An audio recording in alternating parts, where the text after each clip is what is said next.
Bonjour à tous, bonjour les amis, j'espère que vous allez bien. Dans cette vidéo, nous allons comparer les fins d'exercice pour différents régimes, le régime LMNP, le régime LMP et les SCI à l'IS. Et on va voir les différents traitements, on va voir les différences entre chacun de ces régimes en cas de résultats négatifs et aussi en cas de résultats positifs.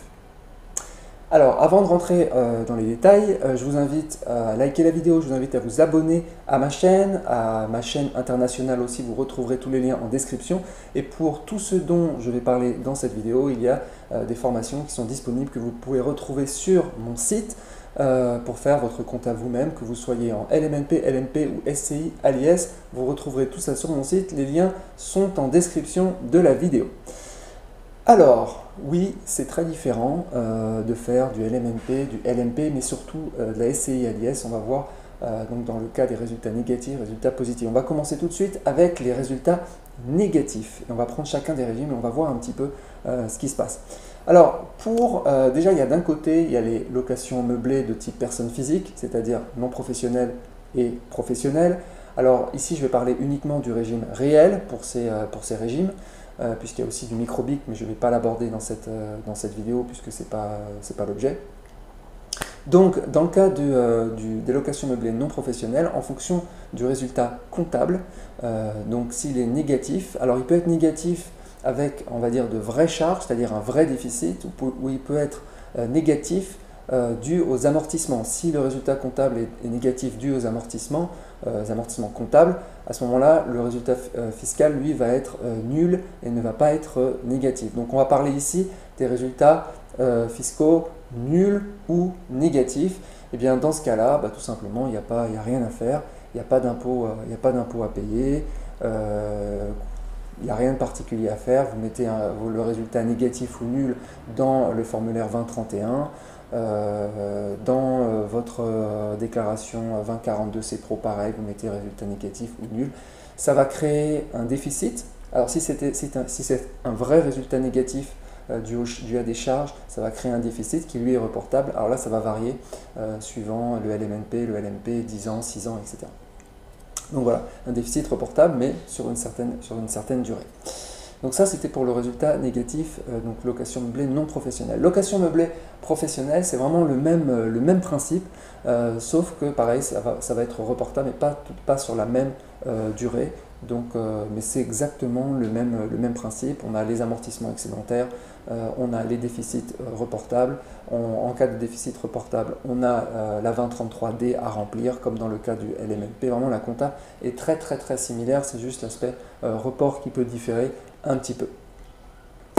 Maintenant, on va passer sur la SCI à l'IS. Sur la SCI à l'IS, déjà la différence, on va observer une différence, c'est qu'il n'y a pas cette histoire d'amortissement excédentaire, il n'y a pas cette histoire de j'ai un résultat comptable négatif, mais mon résultat fiscal est nul parce que je crée des amortissements excédentaires. Ce concept n'existe pas. En fait, quelle que soit la raison pour laquelle il y a un résultat comptable négatif, eh bien, le résultat fiscal, lui, va être aussi, entre guillemets, négatif. Donc, il n'y a pas d'amortissement excédentaire. Tout est reportable, tous les déficits sont reportables et sans limite de temps. Donc ça fait déjà une très grosse différence. Donc après, ça va se reporter d'une année d'une année sur l'autre. Donc le déficit se reporte. Voilà, on le met dans report à nouveau par exemple, et ça se reporte tout simplement sans se poser de questions. Donc on va agréger, si vous voulez, tout, charge, amortissement, etc. Si ça fait un résultat négatif, on reporte. Alors maintenant, on va voir les grosses différences sur le résultat positif, parce que là aussi, il y a des très grosses différences. Alors on part toujours du location meublée non professionnelle.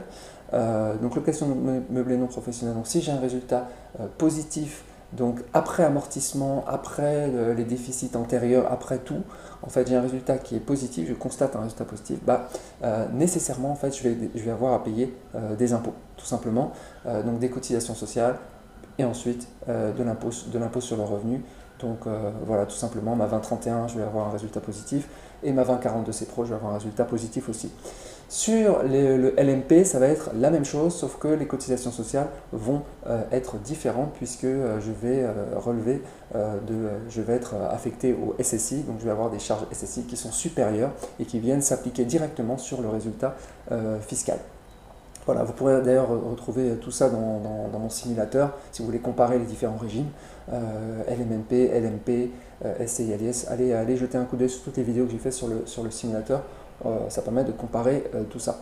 Donc voilà, le principe est le même, le résultat est taxé immédiatement, instantanément, et il n'y a pas de choix, il n'y a rien à faire, il n'y a pas de décision à prendre. On va voir que c'est très différent avec la SCI ALIS, puisque quand on arrive avec un résultat positif dans une SCI ALIS, alors quand je dis SCI ALIS, c'est en fait n'importe quel type de société ALIS. Hein. Ça peut être SARL ALIS, ça peut être tout ce que vous voulez ALIS.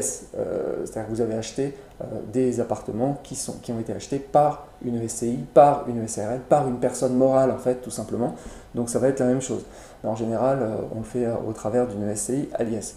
Donc là, on va avoir un résultat positif. Ce résultat, il est taxable immédiatement à l'impôt sur les sociétés, mais qui est un impôt qui est assez faible, il y a différentes tranches, mais un impôt assez faible. Mais après donc, ce bénéfice qui a été taxé, il reste une certaine quantité. Et là, il y a une décision à prendre, il y a ce qu'on appelle une affectation, donc on peut faire plein de choses. On peut soit le distribuer, tout simplement, en dividende et récupérer la totalité, auquel cas ça va être taxé comme dividende, puis impôt sur le revenu. Alors il y a différents modes, je vous invite à aller voir la formation SCI sur comment faire la compta de sa SCI pour comprendre comment sont taxés les dividendes de SCI. En tout cas, voilà, vous pouvez décider de le distribuer aux actionnaires, c'est-à-dire vous-même et les autres actionnaires qui sont dans la SCI. Donc ça va être distribué. Vous pouvez le distribuer partiellement, vous pouvez le distribuer totalement. Ça, c'est une possibilité. Une deuxième possibilité, c'est de ne rien faire, de dire, je ne sais pas encore ce que je vais faire, je ne sais pas encore si je vais distribuer, donc je ne vais pas encore l'affecter, je vais réserver ma décision pour plus tard, je vais le mettre sur le bilan, il y a une case qui s'appelle report à nouveau, donc c'est en attente d'affectation, en attente de décision. Je peux l'affecter aux réserves, donc là, c'est pareil, c'est une case sur le bilan, tout simplement, qui est là, qui est présente, en attente de faire quelque chose avec, donc soit de faire une augmentation de capital, soit de faire des investissements avec dans les prochaines années, soit de les distribuer dans les années ultérieures. Donc en gros, il y a deux formes de décision, il y a deux types de décisions. Soit on dit on distribue aux actionnaires, soit on dit on conserve, et on conserve dans la société, au sein de la SCI, pour faire quelque chose dans le futur. Ça peut être, je vous l'ai dit, redistribué en dividendes, ça peut être augmenté en capital, ça peut être investir dans un autre appartement, etc. etc. En général, l'intérêt d'une SCI, ce n'est pas de distribuer la totalité en dividendes, auquel cas ce n'est pas le régime le plus efficace. En général, c'est pour pouvoir réinvestir qu'on fait ça, comme ça on paye très peu d'impôts sur les sociétés et on réinvestit derrière pour racheter de nouveaux appartements, refaire des travaux, etc., etc. Donc voilà, donc on voit que donc là j'ai donné vraiment on va dire la big picture, on va dire je sais pas comment on peut dire, mais disons l'idée générale des différences entre LMNP, LMP et SCI ALIS dans le cas d'une fin d'exercice. Donc on voit qu'il y a des grosses différences. Dans les LMP, LMNP, il n'y a pas de décision à prendre. Le résultat est positif, il est directement taxé en totalité et distribué en totalité. En fait, il n'y a même pas de distribution parce que le terme est bien choisi, hein, c'est-à-dire ce sont des numéros SIRET de personnes physiques, donc c'est nous-mêmes en fait, c'est nous-mêmes représentés au travers d'une activité BIC, tout simplement.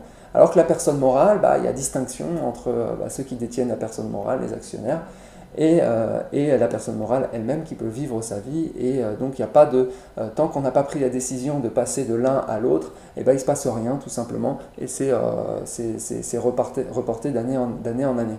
Alors il n'y a pas tant qu'on est en résultat négatif, il n'y a pas vraiment il n'y a pas d'histoire de distribution de dividendes, ou que faire des bénéfices puisqu'il n'y a pas de bénéfices, mais dès qu'il y a des bénéfices, on voit qu'il y a toute une possibilité, un